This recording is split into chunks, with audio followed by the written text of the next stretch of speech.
जय हिंद एवरीवन। तो आज के इस वीडियो में हम बात करने वाले हैं एयरफोर्स के एंटोनिम्स की। ठीक है, एयरफोर्स वोकैबलरी एंटोनिम। इससे पहले मैंने सिनोनिम्स की ऑलरेडी 2 से 3 वीडियोस अपलोड कर दी है, तो नहीं चेक ऑन की तो जाके वो देख लेना। और आज हम बात करने वाले हैं एंटोनिम्स की। Top most important PYQ based antonyms रहने वाले हैं। ठीक है, फर्स्ट है अबैंडन। अबैंडन का क्या मतलब होता है? छोड़ देना या फिर त्याग कर देना। ठीक है, किसी को भी छोड़ देना, त्याग कर देना, तो उसको होता है अबैंडन। इसके अगर हम एंटोनिम की बात करें तो वो है रिट्रेन या फिर कीप। ठीक है, अब एंटोनिम कैसे, इसका मतलब छोड़ देना। अबैंडन मतलब क्या होता है? छोड़ देना। बट कीप मतलब क्या होता है, या रिट्रेन मतलब क्या होता है? लेना।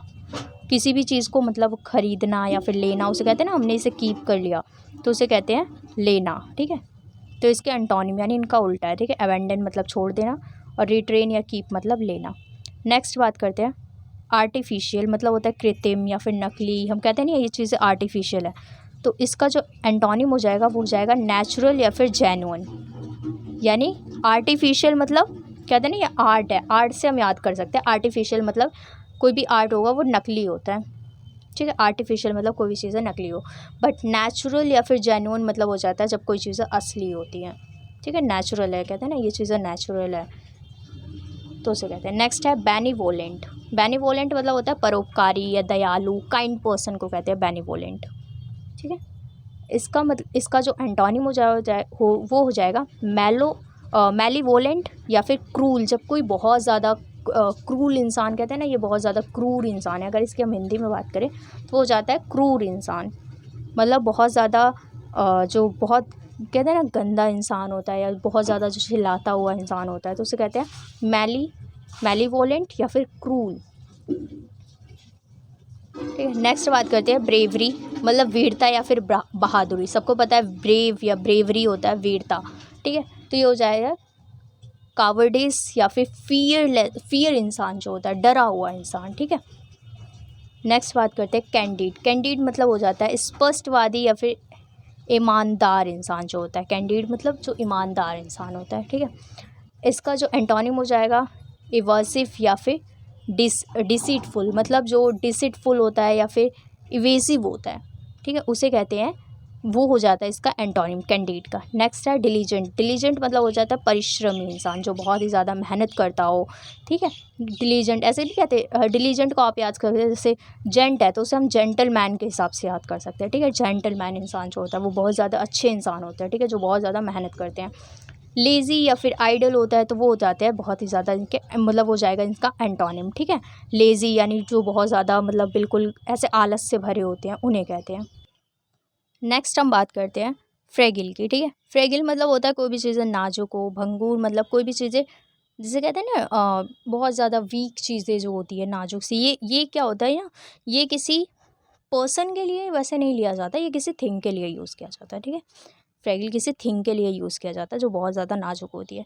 तो स्ट्रॉन्ग या फिर कोई चीज़ें जब बहुत ज़्यादा टफ होती है ना, तो उसे हम कहते हैं ना स्ट्रॉन्ग है ये, तो ये बहुत ही ज़्यादा हार्ड होती है, उसे कह सकते हैं। हॉस्टाइल मतलब शत्रुतापूर्ण या विरोधी। ठीक है, मतलब हॉस्टाइल मतलब ऐसे समझ सकते हैं कि जैसे हॉर्स होता है, हॉर्स आप याद कर लो।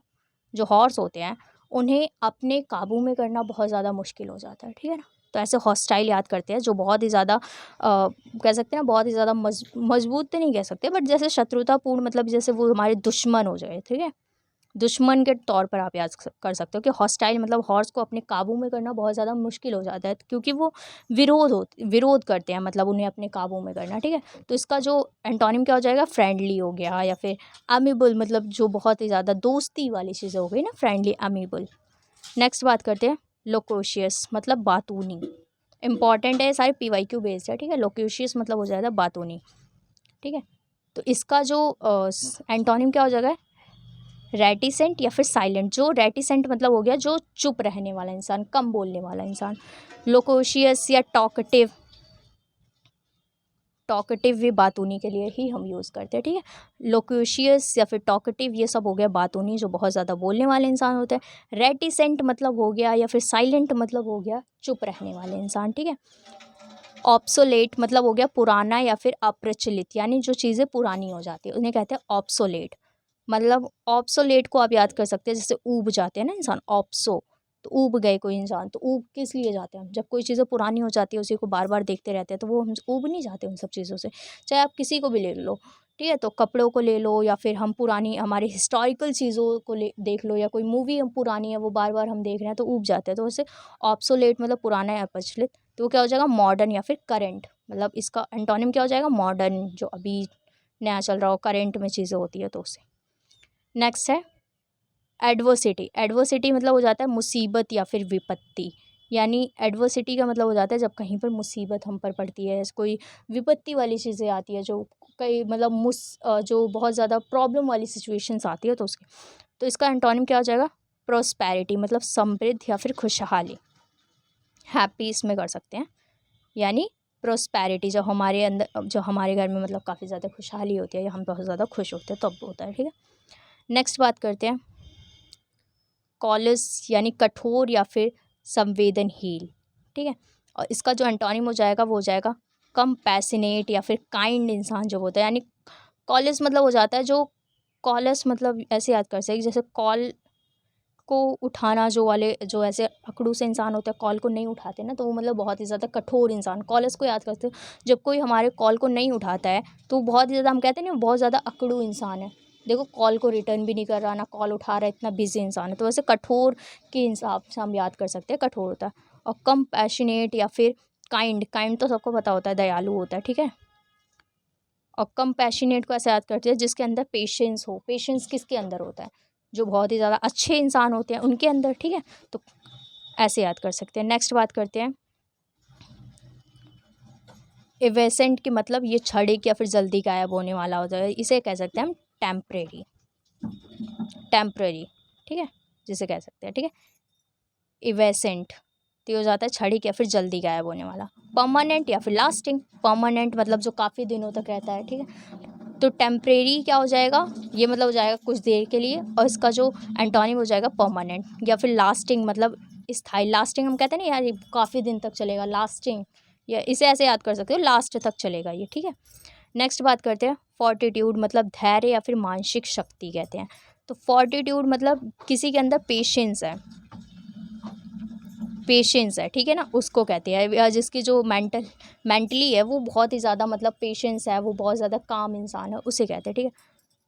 कवर्डिस मतलब कायरता, ठीक है, तो ये हो जाएगा इसका एंटोनिम, यानी ये पेशेंस वाला इंसान कैसा होता है, वो बहुत ही ज़्यादा अच्छा इंसान होता है, ठीक है, और कायरता इसलिए कर सकते हैं, कावर्डिस मतलब इसलिए कर सकते हैं क्योंकि जो पेशेंस होता है वो बहुत अच्छा इंसान, और ये जो होता है वो बहुत ही ज़्यादा मतलब ऐसा नहीं होता बिल्कुल शांत शांत सा रहने वाला जो कायर इंसान होता है, इसे वीक के तौर पर ले सकते हैं।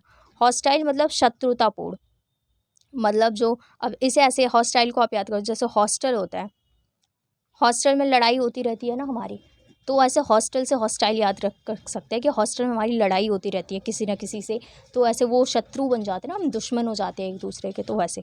और इसका जो एंटोनिम क्या हो जाएगा, फ्रेंडली या फिर अमेबल, यानी फ्रेंड तो पता ही चल जाएगा, अगर शत्रु है तो उसको फ्रेंडली नेचर हो जाता है, ठीक है, तो उसका एंटोनिम क्या हो जाएगा, फ्रेंड हो जाता है या अमेबल हो जाता है, ठीक है। तो ये थे हमारे टोटली 15 मैंने अभी तक आप लोगों को एंटोनिम्स करवा दिए, ये मोस्ट इंपॉर्टेंट रिपीटेड क्वेश्चंस रहे हैं अभी तक, मैंने मतलब 2 टाइम्स एग्ज़ाम्स दिया है, तो इसमें मेरे से सबसे ज़्यादा मतलब बेनिवोलेंट वगैरह पूछा गया है, कैंडिड वगैरह पूछा गया है, फ्रेगिल वगैरह पूछा गया है, लोकोशियस वगैरह पूछा गया है, काफ़ी बार ऐसी चीज़ें पूछी गई हैं, ठीक है ना। और मैंने इस बार जैसे आंसर की जो निकली है, मैंने वो सारी चीज़ें भी आप लोगों को 2 बारी आंसर की, जो इस बार EDCIL ने पेपर करवाया था, मैंने ओरिजिनल पेपर भी, ऑफिशियल पेपर अपने पेज पर डाला हुआ है, आप जाके मेरे चैनल को विजिट करना, वहाँ पे ऑफिशियल आपको आंसर की दिखेगी। और मैं अभी अपने मतलब वोकैब इंग्लिश में अगर मैं बात करूँ, तो इंग्लिश के मैं ग्रामर के साथ साथ, ग्रामर के मैंने काफ़ी गोल्डन रूल्स करवा दिए 50-20, और ग्रामर में मैंने नाउन्स वगैरह पार्ट्स ऑफ स्पीच पूरी तरीके से कंप्लीट करवा दिए, नाउन प्रोनाउन कौन से क्वेश्चन किस टाइप के क्वेश्चंस आते हैं मैंने सारी चीज़ें करवा दी है। एंड वोकैब भी मैंने करवाई है, सिनोनिम्स की 3-4 वीडियोज़ ऑलरेडी अपलोडेड है, एंटोनिम्स की भी अपलोडेड मैं कर रही हूँ, ठीक है। नेक्स्ट मैं बात करूँ, मैथ्स भी मैंने करवा दिया है, और साथ साथ रीजनिंग की, स्पेशली मैंने रीजनिंग की, ये ग्रामर हो गया, ये रीजनिंग की मैंने स्पेशली काफ़ी सारी वीडियोस मतलब 2-3 मॉक टेस्ट अवेलेबल करवाए हैं, किस टाइप से पेपर आते हैं, मॉडरेट और टू टफ लेवल के मॉक टेस्ट है, ठीक है।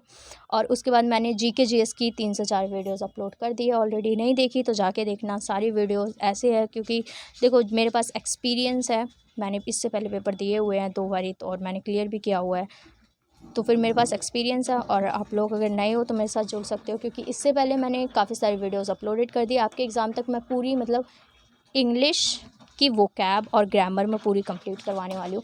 देखो मेरा करवाना सिर्फ इतना होता है कि जो चीज़ें इंपॉर्टेंट होती है मैंने सिर्फ उतनी चीज़ें ही करवानी है, ठीक है। मैं कुछ एक्स्ट्रा नहीं करवाती हूँ कि जैसे टीचर्स होते हैं या फिर और जगह आप पढ़ोगे तो वो छोटी छोटी चीज़ों को लेकर भी करवाते हैं कि ये भी पढ़ लो, क्योंकि उन्हें अपना ना सिलेबस कवर अप करवाना होता है।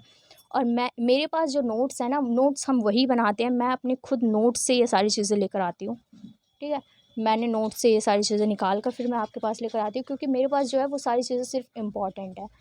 क्योंकि मैं पूरा नहीं कवर अप करवाने वाली कि इंग्लिश में हम वो भी चीज़ें पढ़े जो नहीं भी आती है एग्ज़ाम में, ठीक है। तो मैं सिर्फ वही करवाऊँगी जो इम्पॉर्टेंट है।